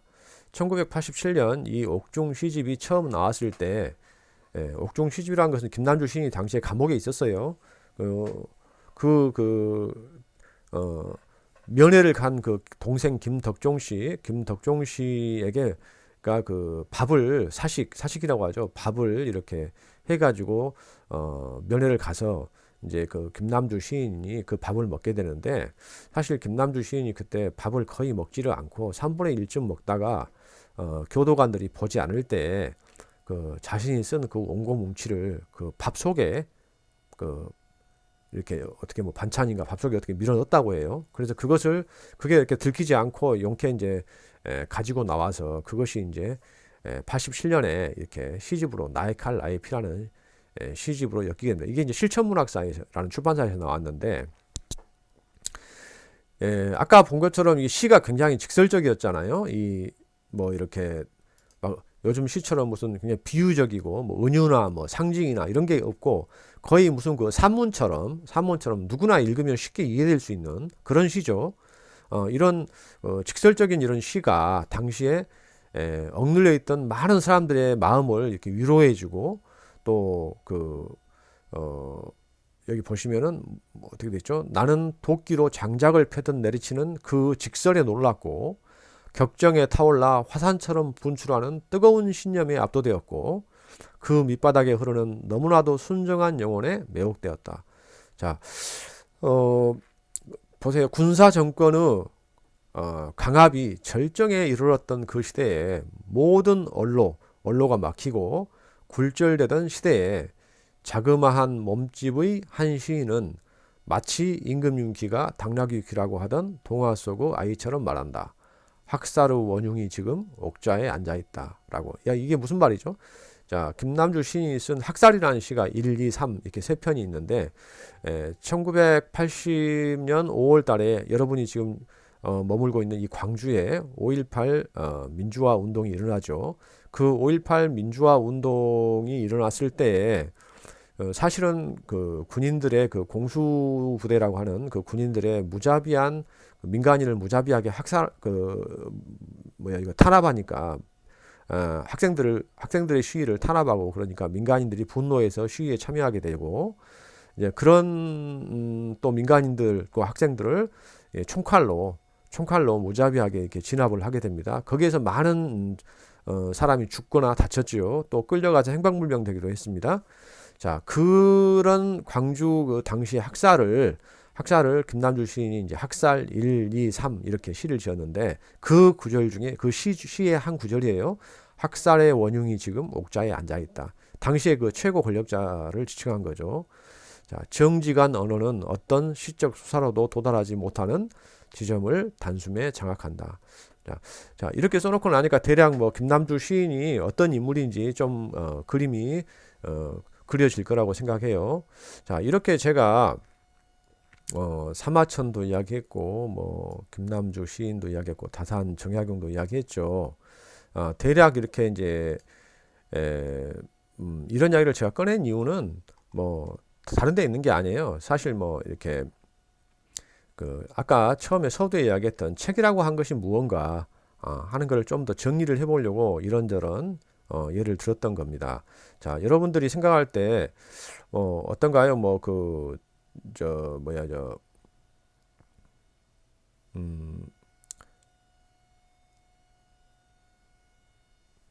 지금 보면은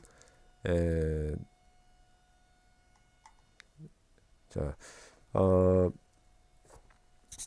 제가 지금 원래 준비한 게 뭐 이렇게 몇 개 시도 한 두 개 준비했는데 지금 시간이 그렇게까지는 안 될 것 같아서 여기까지 생략을 하고 지금 그 아까 처음에 우리가 이제 성경 뭐도 봤고 금강경이라는 또 경전도 봤고 이런 것들도 다 책이죠, 책.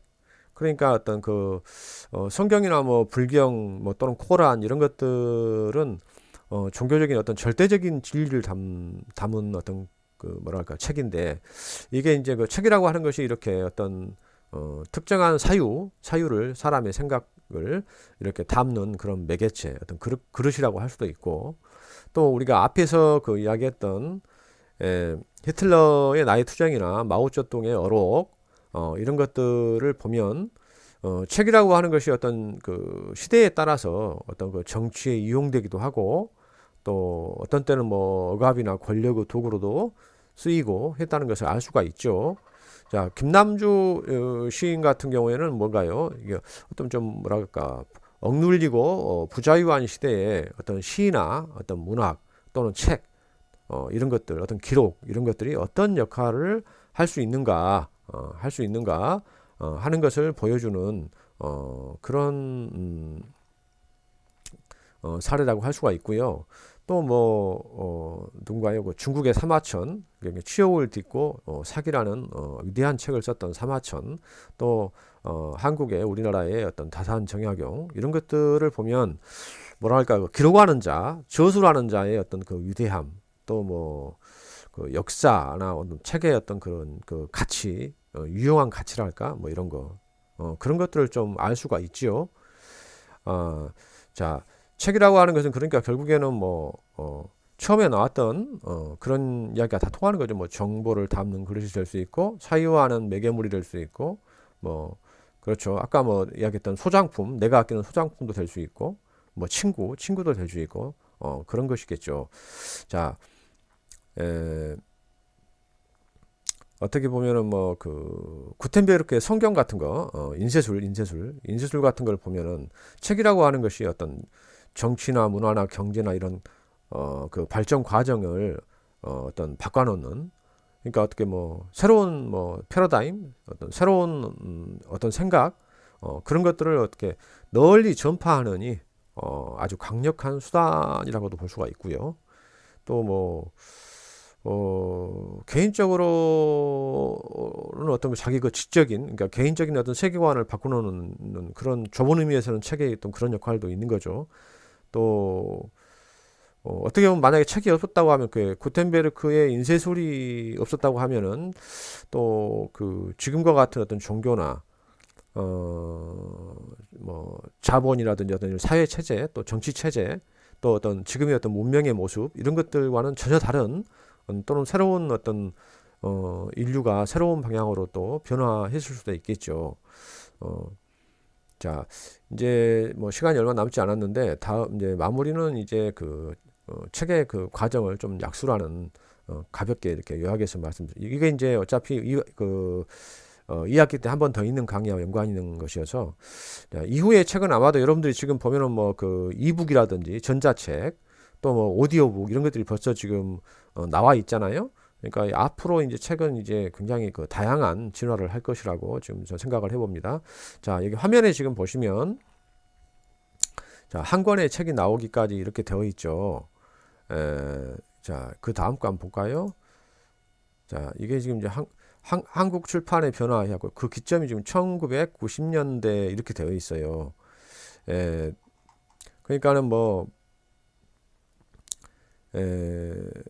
우리가 이제 제가 학교를 다녔던 제가 그 학교를 다녔던 아까 말씀드린 1980년대 80년대만 하더라도 책이 그 인쇄가 이루어지는 것이 납으로 이루어진 활자 좀 뒤에 이미지가 있어요. 이게 지금 납으로 이루어진 활자인데 이 납 활자는 납은 이렇게 불에 쉽게 녹잖아요.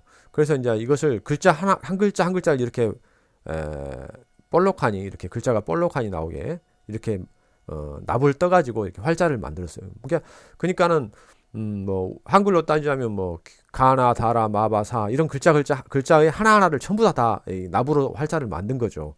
예, 납으로 활자를 만들었는데, 그러니까 제가 대학을 다니는 시대만 해도 이 납활자를 썼단 말이에요. 그래서 이제 1980년대 우리가 아까 했던 김남주 시인의 시집이라든지 그때 당시에 만들어졌던 모든 그 인쇄물들은 다 이렇게 납활자를 이용한 그런 시대였고, 이제 1990년대 그러니까 한국의 민주화가 좀 어느 정도 진행이 되고, 또 그 뭐 컴퓨터가 이제 보급이 되죠. 컴퓨터가 보급이 되어서 어떻게 보면은 이제 그 책을 이렇게 지금 뭐 여러분들이 한글이나 이런 또는 워드 프로세서나 이런 그 프로그램을 활용해 가지고 자신이 만든 이야기를 이렇게 서체로 만들고 또 그것을 또 보기 좋은 모양으로 이렇게 편집도 할 수 있잖아요. 그러듯이 그런 과정 자체가 이제 컴퓨터로 이렇게 바뀌게 되는 거예요. 출판하는 과정 자체가 이렇게 손으로 하던 수작업 시대에서 컴퓨터 프로그램을 활용한 시대로 바뀌는 기점이 1990년대 중반 정도 됩니다. 자, 이 1990년대는 또 뭐 시대사적으로 보면 굉장히 중요한 시기이기도 한데, 뭐냐면은 이제 아까 말씀드렸듯이 그 김남주 시인이나 우리가 학교를 다니던 80년대까지 하더라도 정치적으로 굉장히 부자유한 시대였고, 그래서 책에 있어서 책의 출판에서도 당시에는 이렇게 좀 약간 이념적 성향이 강한 책들이 잘 팔렸어요. 김남주 시인의 시집도 굉장히 이념적이죠. 그래서 베스트셀러가 됐는데, 그러다 보니까 출판사에서 일을 하는 편집자나 출판의 기획자가 결국에는 이런 이념 성향이 강한 좀 유명한 작가라든지 뭐 이렇게 단순화된 편집과 기획만 해도 출판사를 운영할 수 있는 그런 시대였습니다. 그런데 이 1990년대를 기준으로 해서는 이제 한국이 민주화뿐만 아니라 어떤 경제적인 성장도 같이 가져왔기 때문에 개인의 어떤 그 인권이라든지 또 개인의 사유 이런 데 관심이 이제 급격하게 생기게 돼요. 그러니까 이제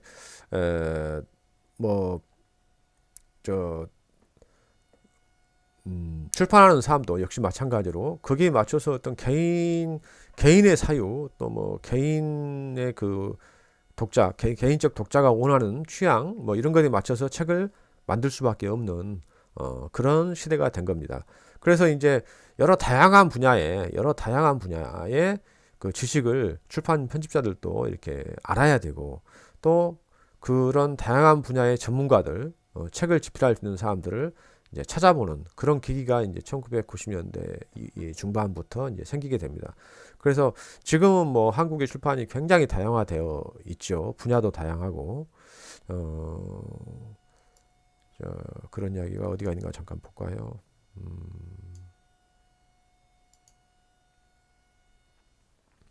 여기 보면은 뭐 출판의 교과서도 있고 참고서도 있지만 사전도 있고 뭐 전문 교재, 학술, 일반 대중 교양서도 있고 뭐 역사, 철학, 뭐 인문학, 자연과학, 문학도 뭐 소설이나 또는 뭐 산문, 예술도 뭐 그 안에 미술이니 뭐 사진이 굉장히 많죠. 이렇게 한국 출판이 이렇게 되었다고 하는 거예요. 세분화되었다. 그런 시대가 되었다는 거죠. 자, 또 뒤에 나오니까 그럼 또 한번 가볼까요? 아까 보여드렸던 것처럼, 자, 이게 납활자라고 했죠. 자, 그 다음 화면을 보시면, 자, 이건 뭔가요? 이렇게 수많은 이렇게 활자들이 이렇게 있는데, 당시에는 이 하나의 문장, 하나의 단어를 만들려면 이렇게 식자공이라고 하죠. 이 활자의 일을 하는 이 사람들이 여기에 가가 꽂혀 있고 여기에 나가 꽂혀 있고 여기가 아가 꽂혀 있고 이런 식으로 글자를 빨리 판독하는 사람들이 일일이 그 맞는 글자를 찾아서 이렇게 문장을 만들어 주는 거예요. 이렇게 끼워서 하나씩 굉장히 시간도 많이 걸리고 수고로운 그런 과정이었겠죠. 자, 그렇게 해가지고 이렇게 납활자를 만든 인쇄기가 이제 활자가 다 꽂히게 되면 여기다 잉크를 발라가지고 이렇게 종이에다가 묻혀서 인쇄를 하는 그런 시대가 이제 1980년대까지의 인쇄술이었다고 보면 됩니다. 자, 그렇게 해서 인쇄가 된 책들을 보면 이렇게 찍혀 나오는데 글씨가 이렇게 세로 쓰기가 되어 있고 좀 뭐랄까 지금 나온 인쇄물에 비하면 좀 거칠고 이렇게 볼록하니 오목하니 들어가 있는 데다가 잉크도 좀 이렇게 번지고 하는 것을 이렇게 볼 수가 있어요. 자, 그 다음 장면을 보시면 이건 뭔가요? 요즘에 이제 모든 게 다 컴퓨터화되고 전선화되고 또 인쇄술도 뭐 엄청나게 큰 인쇄 기계들이 있고 그래서 자 여기 지금 보시는 곳은 종이를 만드는 공장 곧 제지사의 풍경인데 이렇게 롤러죠 롤러 엄청나게 큰 크기의 종이들이 이렇게 뚫뚫뚫 두루마기처럼 말려 있죠. 마치 그 우리가 이게 쓰고 있는 화장지에 쓰는 화장지 그것을 확대해 놓은 것 같은 그런 느낌도 주고 있습니다. 이게 인쇄에 쓰이는 종이를 만드는 제지사라고 보시면 되겠어요. 자, 그 다음 장은 이건 뭔가요? 요거는 이제 지금은 없어졌는데 어쨌든 이런 과거에 이제 요거 필름이라고 하는 것인데요. 그 인쇄를 하게 되면 그 컴퓨터에서 편집한 책의 모양을 여기 이제 마치 우리가 그 예전에 필름 카메라 쓸 때 사진을 다 찍게 되면 그 현상소에 가서 이렇게 암실에서 빛이 들어오지 않는 암실에서 이렇게 그것을 현상을 하게 되고 그 현상의 기술을 필름을 가지고 다시 또 실제 사진의 모습을 인쇄하는 그런 과정이 있었죠. 지금은 뭐 디지털이니까 지금은 어떻습니까? 바로 그냥 여러분들이 찍은 사진을 프린트할 수도 있고 바로 또 인화를 할 수도 있고 그런 시대죠. 그것처럼 디지털화 된 것처럼 그렇게 디지털화 된 것처럼 지금의 인쇄도 그렇게 변했다고 생각합니다. 컴퓨터로 작업한 어떤 책의 편집 모양을 요즘에는 이 과정을 생략하고 바로 이렇게 이걸 어떤 인쇄의 판이라고 할 수 있는데 이 판이 뭐냐면 그 인쇄기에 이 판을 이렇게 인쇄하기 전에 두릅니다. 이렇게 다시 보시면은 이렇게 인쇄기가 이렇게 있죠. 이게 인쇄기인데 이 인쇄기의 요 반대쪽에 종이가 있고 그다음에 여기에 뭐 예를 들면 빨강색, 파랑색, 검정색, 노란색 이런 식으로 인쇄 이 안에 롤러가 있어요. 동그란 롤러가. 그러면 아까 여기 봤던 이 판을 이 인쇄기 롤러 안에다 감습니다. 이렇게 하나씩. 하나는 빨강색, 하나는 노란색, 하나는 검정색, 뭐 하나는 파랑색. 이렇게 네 개의 색깔을 판을 여기다 밀착을 시켜요. 다시 한번 보여드리면 자 여기 이게 이제 인쇄기의 구조인데 자 보시면 네 개의 롤러가 있죠. 이렇게 네 개의 롤러가 있는데 색깔별로 있습니다. 이렇게 노랑, 빨강, 파랑, 검정. 그리고 여기 종이가 들어가요. 이렇게 종이를 뚝 쌓아놓으면 자동으로 한 장씩 들어갑니다. 이렇게. 그래서 인쇄가 이 롤러기가 돌아가면서 여기 이 인쇄판에다가 아까 보여드렸던 이 판, PS 판이라는 이 판을 여기다 감습니다. 노란색 판, 빨강색 판, 파란색 판, 검정색 판 이렇게.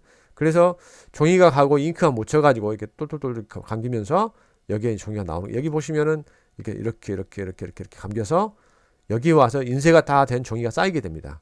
이런 구조로 이제 인쇄를 하게 돼요. 그러니까 그 전 단계까지는 뭐 책을 기획하고 뭐 이런 단계가 있겠죠. 다시 한번 볼까요? 자, 아까 이거 보여드렸고, 자 보시면 편집자가 있죠. 출판사의 편집자가. 이 편집자는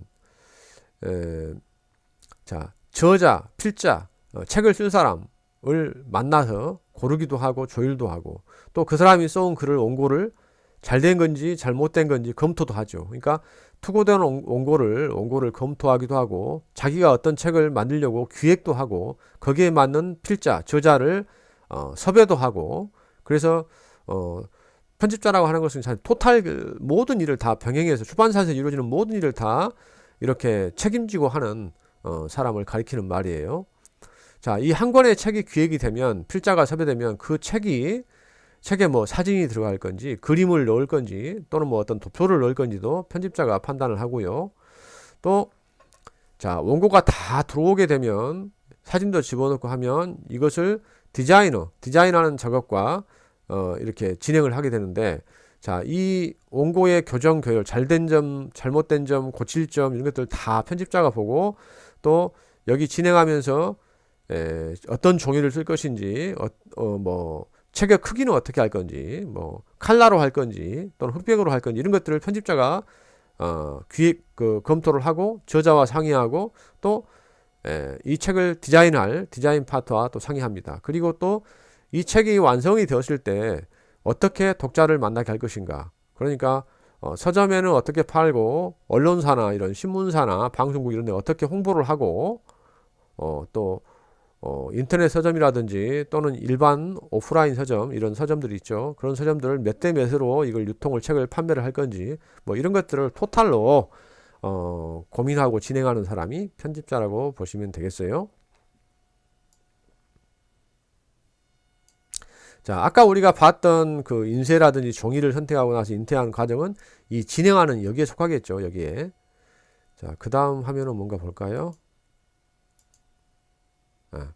보통 이제 한국에서는 이렇게 편집자의 길을 걷게 되면 보통 이제 출판사에 취직을 해서 한 1년에서 한 3년 정도 가면 그 보조 수습 편집자의 기간을 한 1년에서 한 3년 정도를 거치면은 본인이 직접 단행본 책을 맡아서 기획도 하고 진행도 하는 그런 역할을 할 수 있게 됩니다. 그러니까 뭐 출판 경력이 한 3년에서 5년 차 정도가 되면 이제 어떻게 보면은 이제 전문 편집자가 되는 거죠. 그리고 이 전문 편집자의 기간을 또 뭐 또 5년 더 거쳐서 한 10년 정도. 그러니까 뭐 30살, 뭐 20살 중후반 무렵에 취직해가지고 30살 중후반 또는 40살 정도가 되면 이제 뭐 거의 베테랑급 편집자라고 해도 과언이 아니겠어요. 이제 보통 이제 큰 출판사에서 능력을 인정받으면 또 다른 출판사로 옮기기도 하고 또 본인이 또 그 특별한 책을 내고 싶은 욕망이 있으면 이렇게 전문 편집자로서 출판사를 설립하기도 합니다. 거의 이제 강의가 끝나갑니다. 자, 여기 한번 볼까요, 이게. 예. 자, 여기 보면 저자, 필자, 책을 쓰는 필자의 입장, 이거는 출판사의 입장, 이거는 뭐 편집자의 입장인데, 사실 이건 좀 뭐 그렇게 전문적인 건 아니니까. 다만 아까 말씀드린 것처럼 저자와 출판사의 편집자, 그리고 뭐 디자인을 하는 디자이너, 그림을 그리는 일러스트, 또 뭐 사진을 찍는 포토그래퍼 이런 사람들이 합심하고 논의하고 이러해서 한 권의 단행본 책을 만들어 간다. 여러분들 같은 경우에는 뭐 지금 뭐 코로나19가 어떻게 상황이 전개될지 오늘 같은 경우는 점점 더 상황이 악화되고 있는 그런 상황인데 만약에 이제 답사를 남원으로 가게 되든지 아니면 갈 수 없게 되고 뭐 개인적으로 글을 쓰고 사진을 찍게 될지는 모르겠어요. 그러나 어쨌든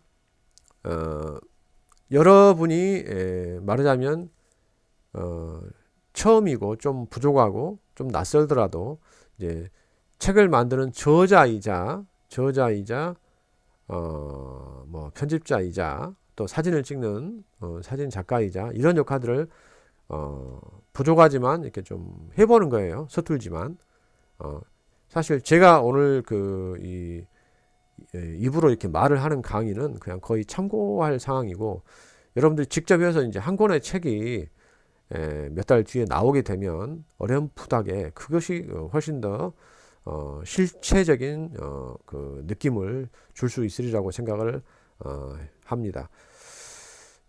이것도 아까 지금 제가 방금 말씀드렸던 내용을 이렇게 정리를 해 놓은 건데요. 자, 옛날에는 이렇게 뭐 파일을 하고 필름을 제작하고 뭐 이렇게 했는데 지금은 디지털화 되면서 여기 파일 제작부터 여기까지가 다 생략이 돼 버린 거예요. 네, 지금은 바로 그냥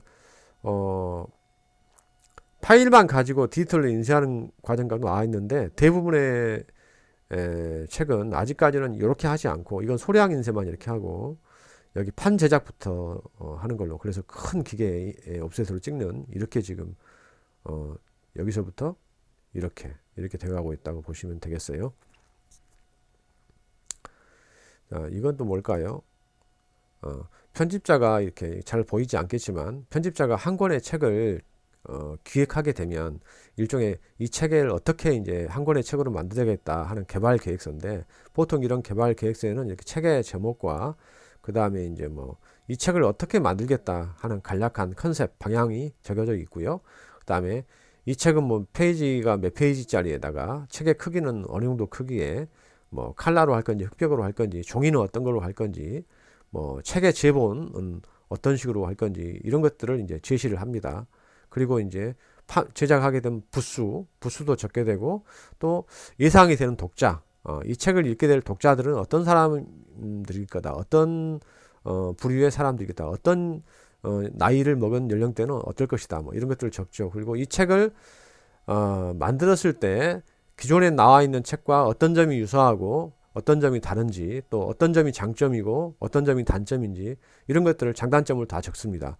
그리고 이 책은 시장에 내놨을 때 얼마 정도가 팔릴 수 있을 건지, 그리고 이 책을 어떻게 홍보할 것인지, 뭐 이 책의 제작비는 얼마이고 몇 부 정도가 팔렸을 때 이익을 남길 수 있는 것인지, 뭐 이런 것들을 편집자가 개발 계획서를 써서 이제 출판사 사람들하고 논의를 하게 되죠.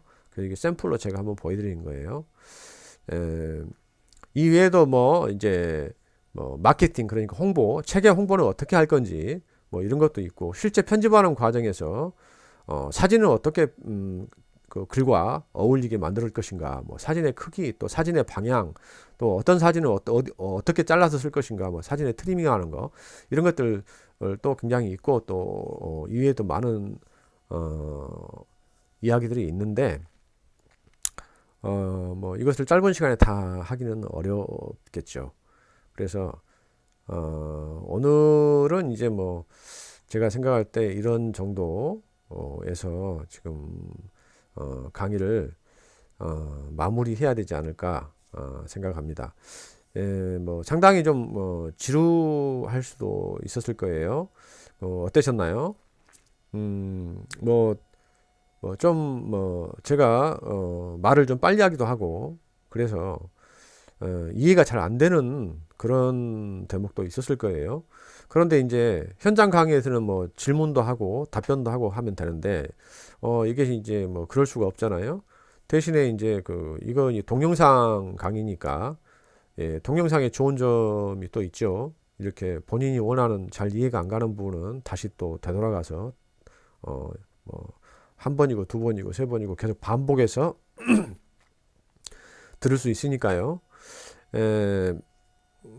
그래서 좀 미흡한 부분이 있다고 하면 그런 부분들을 다시 찾아서 봐주시고, 또 한 번 더 남았으니까 강의가, 그때 이제 직접 저를 만날 수 있게 되면 이때 좀 부족했던 것들을 다시 질문해 주시면은 제가 아는 대로 성실히 답변을 해드리겠습니다. 하여튼 긴 시간 동안 고생하셨고요. 뭐 2학기 때 강의에서는 꼭 뵐 수 있기를 희망합니다. 자, 이제 강의를 마치도록 하겠습니다. 고맙습니다.